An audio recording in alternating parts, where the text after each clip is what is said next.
চায়ের সঙ্গে খাওয়ার জন্য মাত্র 10 মিনিটে এই বিস্কুটটা একবার বানিয়ে দেখুন, ঝটপট রেডি হয়ে যাবে।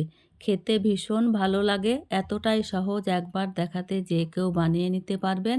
এতটাই সহজ, আর এইভাবে বিস্কুট তৈরি করা যায়। বিস্কুট কিনে খেতে হবে না। এই বাটির মাপের 2 বাটি ময়দা নিয়েছি, হাফ বাটি সুজি নিয়েছি, কিছুটা বাদাম গুঁড়ো করে নিয়েছি, 2 চামচ সাদা তিল দিয়ে দিলাম, 1 প্যাকেট গুঁড়ো দুধ দিয়ে দিলাম, 2টো এলাচ থেতো করে দিয়ে দিলাম। শুকনো উপকরণগুলো হাত দিয়ে ভালোভাবে মিক্স করে নেব। হাফ চামচ কালো জিরে দিয়ে দিলাম, আবারও মিক্স করে নিচ্ছি। 4 চামচ ঘি দিয়ে দিলাম। ঘিয়ের সঙ্গে ময়দাটা ভালোভাবে ময়ান দিয়ে দেব। চেপে চেপে সুন্দরভাবে ময়ান দেওয়া হয়ে গেছে। ওই বাটির মাপের 1 বাটি চিনি দিয়ে দেব। ওই বাটির মাপের হাফ বাটি জল দিয়ে ময়দাটা ভালোভাবে মেখে নেব। ওই হাফ বাটি জলে মাখা হয়ে যাবে। চাপ দিয়ে দিয়ে ময়দাটাকে মেখে নেব। একটা সফট ডো তৈরি হয়ে যাবে। খুব নরমও হবে না, খুব শক্তও হবে না। ডোটা মাখা হয়ে গেছে। ডোটাকে 3 ভাগে ভাগ করে নেব আমি। 3 ভাগে ভাগ করে নিয়েছি। ডোটাকে হাত দিয়ে চাপ দিয়ে বড় করে একটু বেলে নেব। চাকুর সাহায্যে চারিপাশ কেটে নেব সমান করে।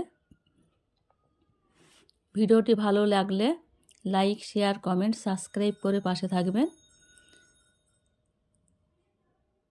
চারিপাশকে টেনে এইভাবে কেটে দিলাম।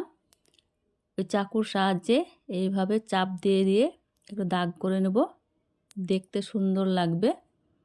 ভিডিওটি না টেনে পুরো ভিডিওটি দেখে নেবেন। আমার সবগুলা এইভাবে বেলে নেওয়া হয়ে গেছে।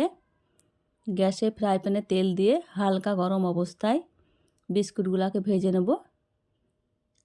হাই হিটে ভাজা যাবে না। একদিক হয়ে গেছে, উল্টিয়ে নেব।